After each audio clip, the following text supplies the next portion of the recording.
ಮೈಸೂರಲ್ಲೂ ಈಗಾಗಲೇ ನ್ಯಾನ್ಸ್ಟೋನ್ ಬಿಲ್ಡಿಂಗಲ್ಲೂ ಕಳೆದ ಹಲವಾರು ವರ್ಷಗಳ ಹಿಂದೆ ಸಾವಾದಂಥದ್ದು ಮೈಸೂರು ನಗರದ ಜನತೆ ನೋಡಿರೋಂಥದ್ದು.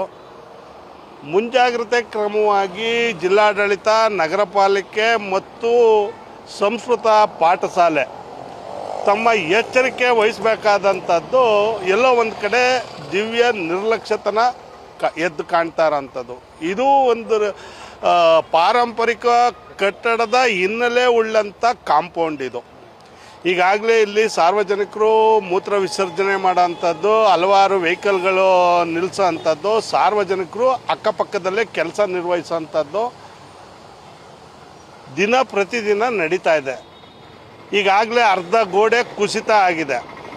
ಒಂದು ಮಳೆಗಾಲ ಬಂದಂಥ ಸಂದರ್ಭದಲ್ಲಿ ಹೆಚ್ಚಿನ ಅನಾಹುತ ಆದರೆ ಇಲ್ಲ ಸಾವು ನೋವು ಸಂಭವಿಸೋಕ್ಕಿಂತ ಮುಂಚೆ ಪಾಠಶಾಲೆಯವರು ಜವಾಬ್ದಾರಿಯುತವಾಗಿ ಕಾಂಪೌಂಡ್ನ ಮರು ನಿರ್ಮಾಣ ಮಾಡಬೇಕು.